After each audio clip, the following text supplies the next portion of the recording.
hari ini. Hari ini Ibu akan menjelaskan materi tentang bilangan bulat.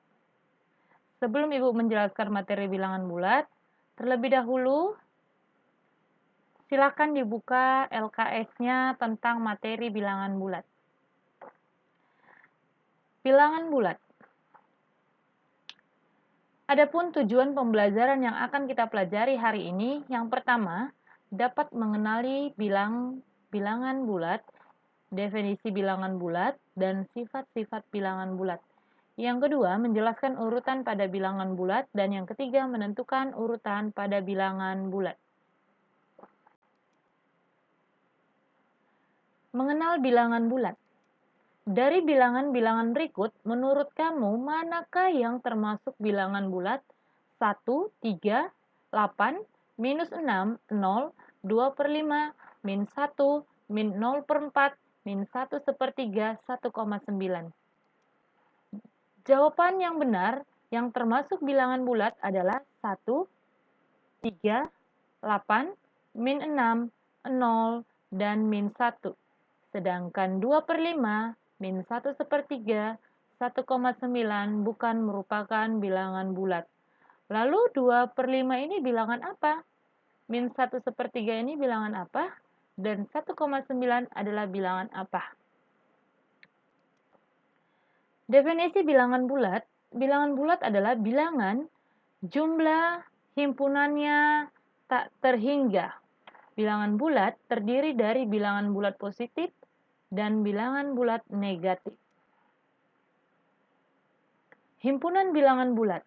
Himpunan bilangan bulat bisa dilambangkan dengan huruf B kapital, di mana himpunan bilangan bulat terdiri dari minus 4, minus 5, min 1, min 1, min 2, 0, 1, 2, 3, dan 4. Semua ini merupakan anggota dari bilangan B, yaitu bilangan bulat.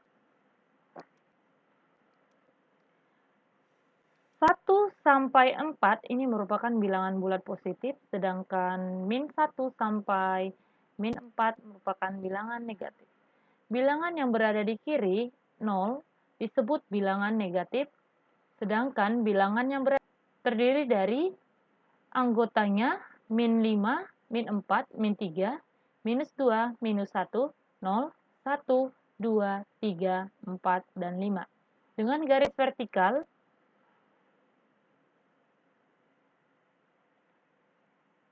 pada garis bilangan tersebut, bilangan di sebelah kiri dari suatu bilangan lebih kecil dari bilangan sebelah kanan. Bisa kita lihat di sini, angka yang terdiri dari sebelah kiri merupakan angka yang lebih kecil dibandingkan dengan sebelah kanan. Jadi semakin ke kiri, 2 dan 4. Tadi Ibu sudah katakan, bilangan semakin ke kiri, maka bilangan tersebut semakin kecil. Sedangkan bilangan yang semakin ke kanan, maka bilangan tersebut semakin besar. Bisa dilihat dari sini 2 dan 4. Selanjutnya, contoh kedua, sisipkanlah tanda lebih besar atau lebih kecil di antara bilangan berikut, sehingga diperoleh pernyataan yang benar. 3 titik-titik 2. Kita lihat di garis bilangan tersebut, 3 dan 2. 3 terletak di sebelah kanan, sedangkan 2 terletak di sebelah kiri, sehingga 2 lebih kecil dari 3. Karena soalnya di sini 3 terlebih dahulu, sehingga maka lambangnya kita balik menjadi 3 lebih besar dari 2. Karena 3 ini merupakan bilangan yang terdiri dari ke kanan, ke arahnya kanan. Yang kedua, 0 titik-titik minus 1. Bisa dilihat di sini 0. 0 ke arah kanan, sedangkan minus 1 ke arah kiri. Maka kesimpulannya 0 lebih besar dari minus 1. Dan yang ketiga, 0 dan 1 lebih kecil. 0 dan 1, 0. Bilangannya ke kiri, sedangkan 1 ke kanan. Sehingga 0, suatu bilangan selalu lebih kecil dari bilangan di atasnya. Contoh, 2 lebih kecil dari 3. Bisa dilihat vertikal ya. Ini vertikal, garis vertikal. Sedangkan tadi sudah Ibu jelaskan garis horizontal. Sekarang ini kita garis vertikal. 2 dan 3. Nih. 2 titik-titik 3. Maka lambang yang diberikan yaitu 2 lebih kecil dari 3. Tadi sini sudah dibilang, suatu bilangan selalu lebih kecil dari bilangan di atasnya. Ya, jadi semakin ke atas, dia semakin besar angkanya. Selanjutnya, minus 2, titik-titik, minus 3. Minus 2 dan minus 3. Tadi sudah Ibu jelaskan, semakin ke atas, angkanya itu semakin besar. Sehingga minus 2 itu lebih besar dari minus 3. Semakin ke bawah, dia semakin kecil, dan semakin ke atas, maka bilangan tersebut semakin besar. Ya, ini yang berkedip ini angkanya. Selanjutnya, ada soal dua bilangan P dari R, di mana P berada di atas R, manakah yang lebih besar? Kita jawab, P lebih besar dari R, atau dibuat lambangnya P lebih besar dari R, atau bisa dibalik R lebih kecil dari P. Yang kedua, diketahui dua bilangan K dan N, di mana K lebih kecil dari N. Manakah yang benar? Pernyataan berikut ini. A. K berada di bawah N. C. Yang B. K berada di atas N. Yang C. K berada di kiri N. Dan yang D. K berada di kanan N. Terlebih dahulu kita pahami dulu yang ada di atas ini ya anak-anak Ibu. Diketahui dua bilangan K dan N, di mana K itu. Yang B, K berada di atas N. Jawabannya salah. Kalau dia semakin ke atas, maka K-nya itu semakin besar. Sedangkan yang D, K berada di kanan, berarti semakin ke kanan. Berarti ini merupakan si horizontal. Ke kanan dan ke kiri itu horizontal, atas dan bawah vertikal.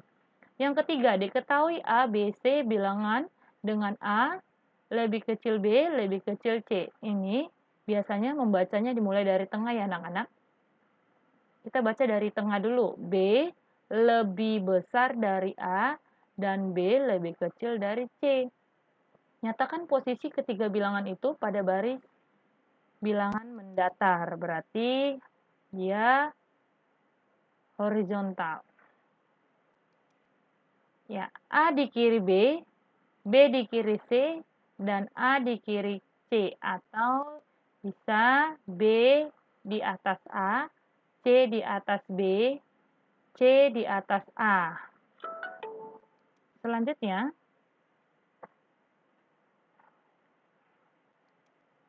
ada soal keempat, jika 15 derajat Celcius artinya suhu 15 derajat Celcius di atas 0 derajat. Artinya di atas derajat berarti semakin besar ya.